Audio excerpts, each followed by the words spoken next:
Welcome to the Why We Fight podcast. I'm your host, Justin Stam. If you're looking for truth, political clarity, and a strong path forward to fight for the survival of Western civilization, then you're in the right place. If not, then catch up, get with the program, or go piss off. We're done with diplomacy. We're in the middle of a war, and you're either with us or against us. This is Why We Fight.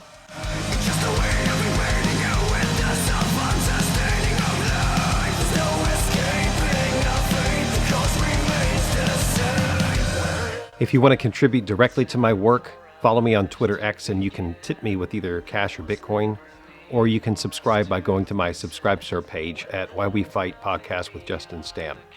And you can choose 3 different tier levels to contribute to this important work. But whatever you decide to do, thank you for listening. I appreciate all of my listeners. Thank you, thank you, thank you.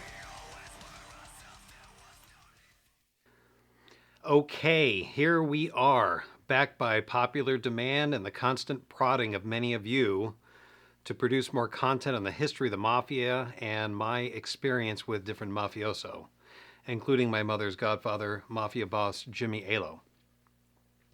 As I stated in the previous talks, I had my hands tied for many years, waiting for Jimmy to pass, even though that sounds horrible to say, but it's because of the stringent RICO laws that you cannot be associated with somebody in the Mafia, even as a civilian, let alone as a member, and speak about your membership, that would be for him, or your activities, or you go straight to jail because it's self-implication. So that's what we had to make sure. So we took time accumulating all that information over years, interviews, and transcribing those particular recordings and discussions into a compilation of incredible information from one of the original Mafia godfathers of the commission. Now, after that time period, and we got the right approvals to do something with that material, and Jimmy had passed, God rest his soul. We had spoken to quite a few people in Hollywood, but that was when the introduction of the woke mind virus began to take root in Hollywood. And so they wanted less of these types of movies and more of the type of stuff that we see now. And so, unfortunately, I believe, temporarily at least, that time has sunsetted in Hollywood. And I've talked to several producers face-to-face, many times saying, I don't really care what the real story is. I don't care what the truth is. I care if it's entertaining and it makes money.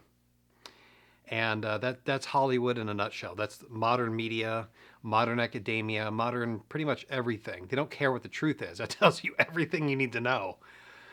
But on top of that, it's more ridiculous because they're not even making money with the stuff they put out. So many of these conglomerates that have movie production studios, they wouldn't be making money if they weren't attached to a conglomerate that has a TV network that's making money and being subsidized by these pharmaceutical companies. So it's quite a strange business. You don't want to know, but in the end, they don't want self-criticism. And when you do the subject about the Mafia and its relationship with the intelligence agencies, you can't help but to criticize the corrupt aspect of that, right? So doing these subjects is not about glorifying the Mafia and glorifying the CIA and all the other intelligence organizations and what they do. And it's not to say that all of them do horrible things all the time. That's not the case either. What we're trying to do is just examine how we can improve, as we often say in America, improve the republic if it can be done. And it only happens through cleaning up stuff like this. So in the end, that's what occurred for several years, trying to get that done. And again, I mentioned before, holding back some of that information for the TV show that we wanted to get done is why there was a lack of information put out. So now I'm not holding back and I'm putting these things out now. So I'm finally going to do this deep dive on the origins, what you guys keep asking about. The origins of my research on the Mafia, who Jimmy Alo actually was, and the Mafia's connection with a many long decades relationship with the intelligence community called Operations Underworld and Gladio. Now, because of the depth and breadth of this content, it's going to have to be done in a few different sections so you can have an order of understanding of this complex subject. In fact, It's probably going to have to be done in several different episodes. And right now, we're going to cover what we can cover, what my intended goal is. And more importantly than anything, going over all this material, the biggest question has to be asked. Why is it during 1947 to 1975, where the heyday of the Mafia and the intelligence and investigative bodies like FBI, why did they grow, yet they actually had no oversight? How did that occur? And if they had no congressional oversight, where did they get their policies from, right? And if their policies weren't coming from Congress, then it tells you quite a bit about what the intelligence community's grand purpose is. And as I talked about before, the intelligence agencies that were created after 1947 and until the Church Committee convened in 1975, they were getting foreign policy from somewhere. They were getting domestic policy from somewhere. Where were they getting it from? Well, we all talked about before, we have the RAND Corporation, the Tavistock Institute, but more importantly, those are outside bodies. What was a direct body that definitely churned out individuals that partook in the National Security Councils for many presidents in that time period and populated the intelligence communities in that time period? Well, it was, of course, the Council on Foreign Relations. People know that.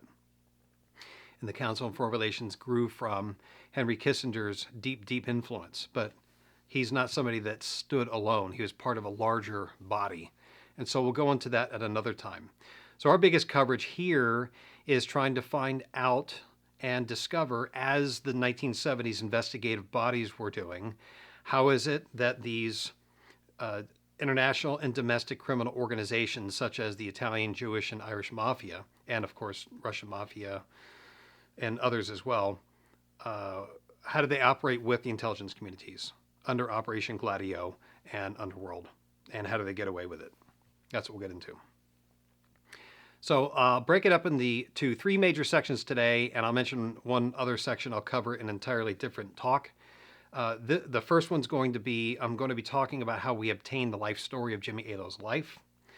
The second is who Jimmy Alo was, and who was the most instrumental federal agent responsible for finally forcing J. Edgar Hoover to admit that there was a national and international mafia, and how that led to the Valachi hearings of 1963, RICO laws of 1971, and the exposure of the relationship between the intelligence community and the Mafia through Operation Underworld during the Church Committee hearing of 1975, and how Jimmy Alo and Tommy Sobek played into that particular hearing. Now, in the next or another near future podcast, I'm going to be answering also, in a multi-part series it's going to have to be done, I'm going to speak extensively about the history of the Mafia dating back to the year 1282, or what I like to call the Old Mafia. The changed Mafia from 1800 onward with the Carbonari and the Black Hand, or what I like to call the New Mafia, and how that was different than the American Mafia. Now, there's a lot to go over, so let's get into it. So how I obtained the story of Jimmy Alo. In 1989, when I was 15 years old and just a skateboarding teenager, my mother began to re-enter the entertainment business after taking a long hiatus with the family. In her youth, she was a model and an actress and even won a few beauty pageants on the East Coast in Delaware and Pennsylvania.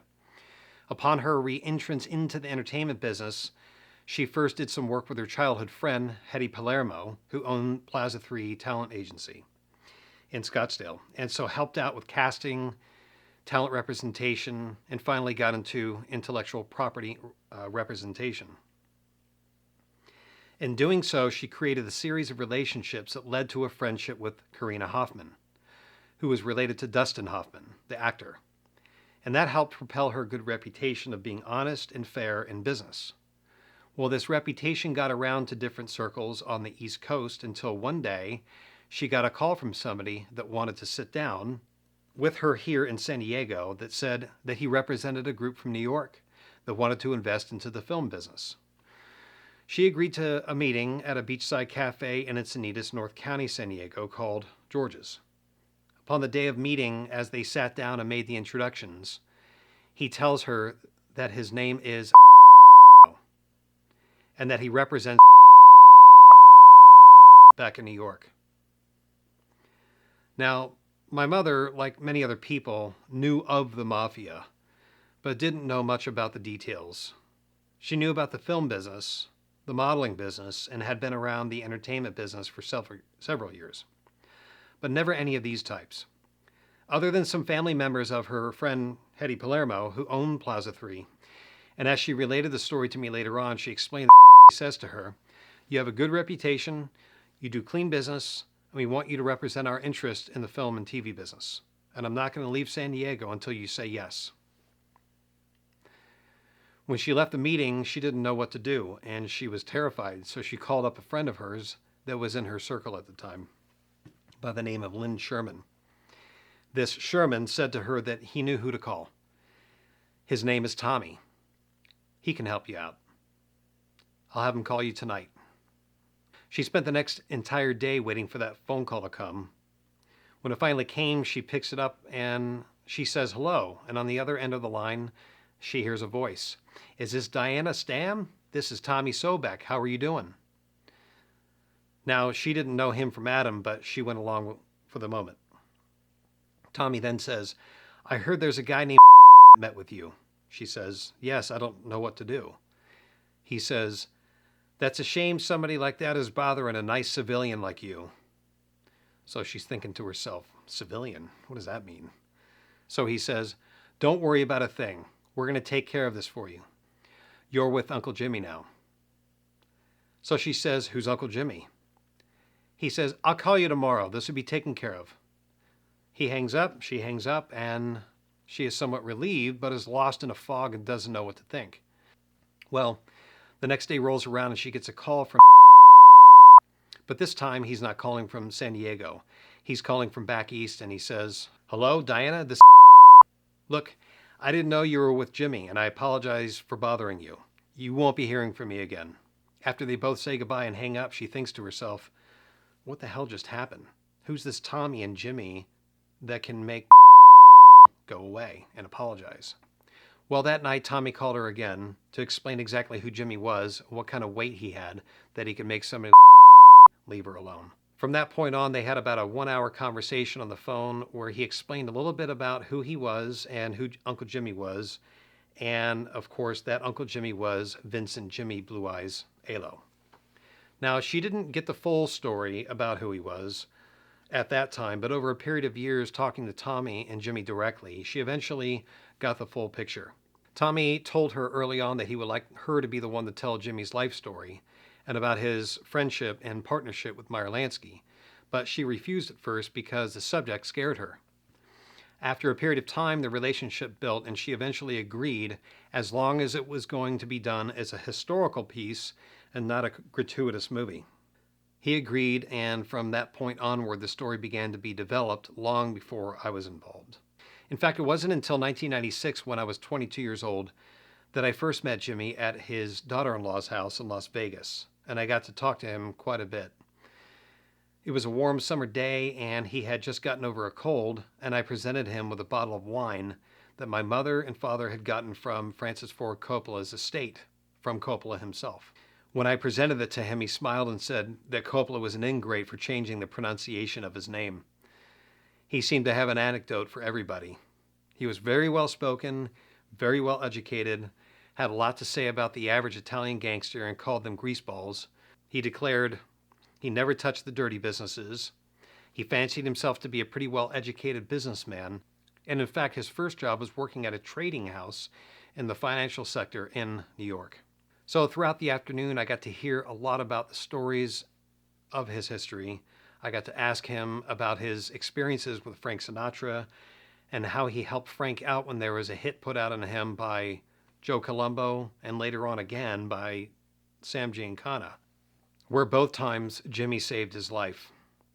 Also, that year was when the book Underboss came out about Sammy Gravano's life, written by Peter Mass, and I asked him about Sammy and John Gotti and the Gambino family. All he had to say about that was he didn't like him because he killed his friend Paul Castellano. So that's about the shortest version of explaining how Vincent Jimmy Blue Eyes Alo became my mother's godfather. And when I say godfather, that means not in the sense of when you are Catholic, and you become a sponsor for somebody to be an adult convert or a baptismal candidate. It's a term used by the historical mafia when somebody of power looks after somebody under their care. Now, this section 2 is going to be answering the question of who Jimmy Alo really was. Unlike a lot of his other peers of that era, Jimmy was not born in Sicily or Naples or anywhere else in Italy. He was born in Harlem, New York, May 26, 1904. He later died on March 9, 2001. He was not raised in a poor family. In fact, he was pretty well educated. He was Catholic. He attended Mass regularly and was a choir boy. Upon graduating high school, because he was hardworking and intelligent, he was able to obtain a legitimate job at a financial house. Because of anti-Catholic or anti-Italian sentiment, or maybe a bit of both, he was paid less than the average young man of his age in the waspy banking business. When the financial crisis began, he was laid off and he took his frustrations out on society by trying to rob a bank. He was caught and sent to upstate New York in prison for a short stint. After getting out, he never carried a gun again, but his life of crime using his brain instead of his brawn had just begun. Now, while explaining about who Jimmy Alo was and his notorious life, one of the best topics to cover to get to the heart of his character is to cover the question of his friend Benny Siegel. In the era of the 70s, 80s, and 90s, when the Mafia subject was still very popular, especially in the Hollywood stories, one of the most notorious subjects to speak about was how Benny Siegel was killed. It was even covered in the movie Bugsy, who was portrayed by Warren Beatty. Not a lot of guys from that world liked the movie, but the worst part of the movie was that they claimed his friends, including Meyer Lansky, Luciano, and Jimmy Alo, had him killed over a debt, and this was just simply not the case. In fact, when my mother began to speak with Jimmy in 1989 through 1991, one of the first things she asked him was, "Did you have Benny Siegel killed?" And he definitively said, "No, we would never have done that. He was our friend. Meyer paid off all of the $15 million in debt he owed, and he had no enemies that wanted him dead, except Virginia Hill's brother, who hated Benny for beating up his sister." Now, the story of Benny getting killed over a debt came from a $15 million loan he took from Swifty Morgan for the building of the Flamingo. But it was just folklore. He took the loan out, but the truth is, Meyer Lansky, his friend, paid that entire loan off. And so there was no vendetta that Morgan would have had against him, or anybody else for that matter. The real story from Jimmy's own mouth was that there was an ongoing rivalry between the notoriety of the Mafia with figures like Siegel and the FBI G-men. Hoover was extremely jealous of the series of gangster movies that glorified the Mafia and small gangs getting away with crime, which was what he was charged with to suppress. So whether involved directly or indirectly, Jimmy said that Hoover was involved with helping cover up the tracks of Virginia Hill's brother to kill Benny and get away with it. That's the real story from somebody who lived through that entire era and knew Benny and Meyer himself. Now that we got that out of the way, we can talk a little bit about his background and how he became known by the Department of Justice as one of the most notorious and dangerous organized crime figures in the United States. So, Jimmy grew up in Harlem like many of his other peers in the underworld at that time, but he was a little bit younger than Meyer Lansky, Luciano, Siegel, and others. But they were all working for Joe the Boss Masseria or Salvatore Maranzano. And as many have covered, and I've covered before too, when Luciano and others of the younger generation decided they wanted to move against the old Mustache Pete's to modernize the American Mafia, they called it the Night of Vespers. Just like the Night of Vespers that took place in Old Sicily in 1282, they used it as a way of indicating they were clearing house or cleaning house. And it took place over a 6-month period in 1931. First, they took out Joe the Boss, then they took out Maranzano. Taking both of them out ended the long, drawn-out Castellammarese War that was killing quite a few and drawing way too much attention to the Mafia. Now, what's known about this by many historians is that it was Luciano that masterminded this takedown of the old bosses. And he brilliantly lowered their guard by sending in Jewish mafia hitmen that later came to be known as Murder Incorporated, and they were dressed up as cops. What nearly nobody knows is that the only Italian that was with them was Jimmy Alo. In fact, it was that particular pair of hits that Jimmy Alo took part in that enabled him to get his button, become a made guy. What's even more unknown is that the guy that actually made him is someone that most people in the mafia history circles already knows. It was Johnny Roselli. This particular name will circle back to the church committee I mentioned earlier. Now, the ranking of Alo is one of the most misunderstood subjects in mafia history. I've seen everywhere from he was a captain in the Genovese family to that he was a soldier underneath Meyer Lansky, which both are completely incorrect. It is true that Alo was made while under Luciano's family, and at one time he may have been a capo. But when Luciano was deported and lived out his days in Italy, it was Vito Genovese that took over that family, and the Luciano family became the Genovese family. But since the time of Luciano, Alo and Meyer left New York and broke off to form their own crew down in Florida. Now, they didn't just run what's called the clean businesses down in Florida, such as gambling and entertainment. They had small businesses all over the world, including Cuba. But the primary purpose of Jimmy not forming his own separate family was because his crew with Meyer as a partner was meant to be the enforcement arm of the families, like the military police for the military. So when I say only Italians could be in the Italian mafioso, it was the same thing when you were talking about the Jews or the Irish. There's no such thing as an Irish mobster being the head of a Jewish organization or an Italian one. It was very segregated, like in the prison gangs. But by forming a crew, Jimmy and Meyer were able to be more fluid in how they ran businesses and dealt with other people. We'll come back to that later on. Now, speaking of Havana hotels like Hotel Nacional and so forth, it was actually Jimmy and Meyer that were tasked with running and or owning all 10,000 slot machines in Havana.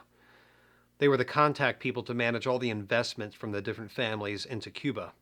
And that wasn't just the only place. A family friend named Nicky Bannon, who passed away recently, God rest his soul, was the son-in-law of Benny Binion of the Binion Horseshoe Casino Empire. And he talked about how Jimmy was a 5-star general, and he was as big as they came. And he wielded as much power as any boss at the time of the Luciano days. He remained very active in consulting for others, putting out fires, negotiating problems and disputes for different families in different parts of the country. Something else that he did was take over the position of Frank Costello as being the mediator between the FBI and other intelligence organizations that partner with the Mafia, including through Operation Underworld and Gladio.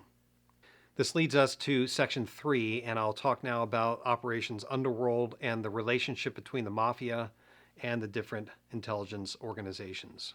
Now, in order to understand the history of the Church Committee and Frank Church himself, first you have to understand the history of the intelligence community after World War II. In 1947, when the National Security Act was passed, it formed the CIA, and not too long after that, the NSA, which nobody knew about until at least the 1970s or 80s. And almost immediately after the CIA was formed, it began an umbrella project called MK Ultra. The MK Ultra project was not just one project, but it was an umbrella of many sub-projects underneath it.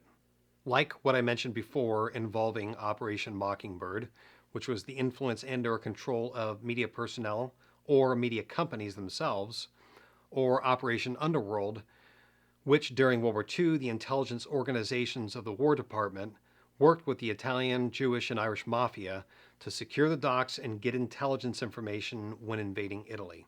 Operation Gladio was an ongoing operation between the foreign intelligence offices and the different Mafia organizations internationally that worked to overthrow governments, stoke civil wars, and arm rebel combatants both for the right and the left.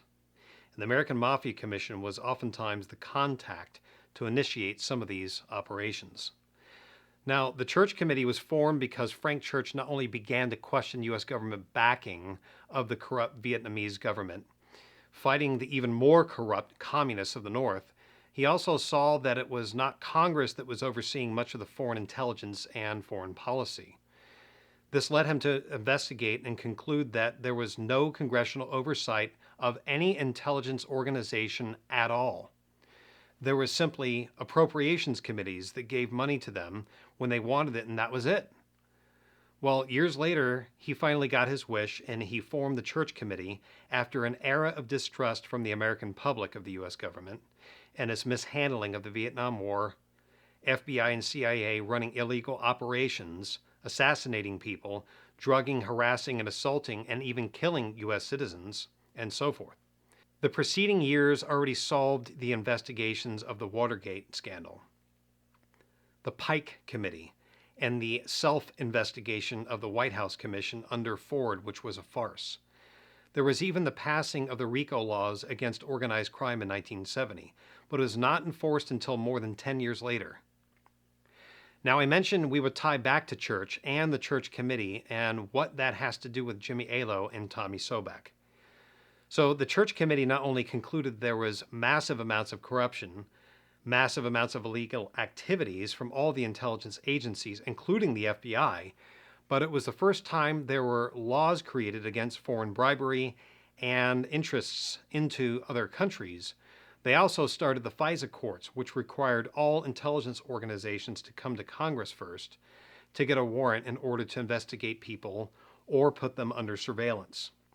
The most striking issue, though, was that they began calling federal witnesses and those in the Mafia organizations that they found out worked with the CIA to assassinate international leaders, including Fidel Castro. 3 people in particular were Johnny Roselli, Sam Giancana, the boss of the Chicago outfit, and Orlando Letelier. Sam Giancana never made it to the committee to testify. He was found shot in the face, and according to my intelligence, it was Tony Accardo and Joey Aiuppa that took him out because the commission thought he was going to squeal.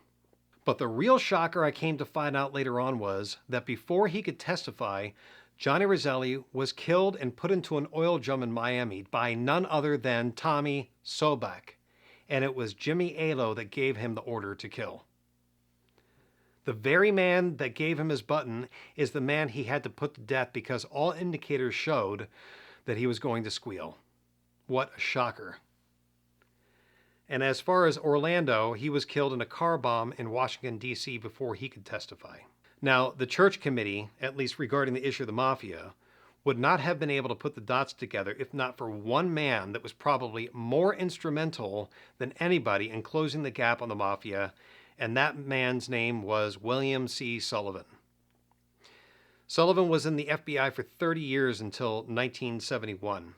In the last 10 years of his career, he took over the COINTELPRO, or Counterintelligence Program, that was run for Domestic Intelligence, or Division 5. That was the third in position in the FBI. Now, the reason why that happened in 1971 was because in 1957, it was the beginning of the American public to truly realize that the Mafia was not just individual criminals, but a national and international syndicate. That was when the Appalachia arrests occurred. In fact, after years of Hoover denying that the Mafia existed and claimed it was just a bunch of hoodlums, it made him extremely embarrassed to have to finally launch an investigation into the matter after Appalachia. Of course, he made the current COINTELPRO head take the fall, who was Alan Belmont, and replaced him with Sullivan in 1961. Now, immediately after he got in, he told Sullivan to launch an investigation and draw a conclusion on the existence of the Mafia.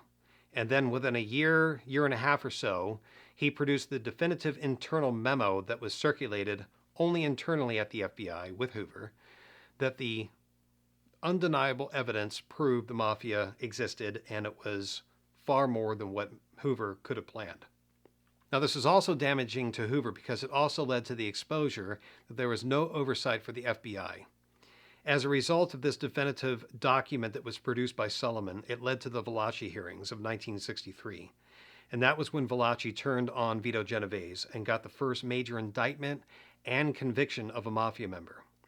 Within a few years, this led to the federal government's victory to pass the RICO laws that eventually would destroy the entire structured Italian mafia. The reason why it didn't affect the Jewish mafia and the Russian mafia, which was technically Jewish, is because they didn't organize in the same format as a feudal system like the Italian mafia did. And so it was more difficult to get them under RICO laws. This precedence of at least 2 major victories of the federal government to go after the mafia in America laid the foundation for the Church Committee to definitively go after the CIA and use them and their Murder Incorporated for assassination for hire operations in joint military intelligence and mafia ops. So there you have it, the origins of my mafia knowledge and the research and interviews as it started from Jimmy Alo, and how he played a major role in the founding of the American Mafia Commission with Luciano, Benny Siegel, and Meyer Lansky, and how he and Tommy Sobek were directly involved with the assassination of Johnny Roselli and Sam Giancana. Until next time.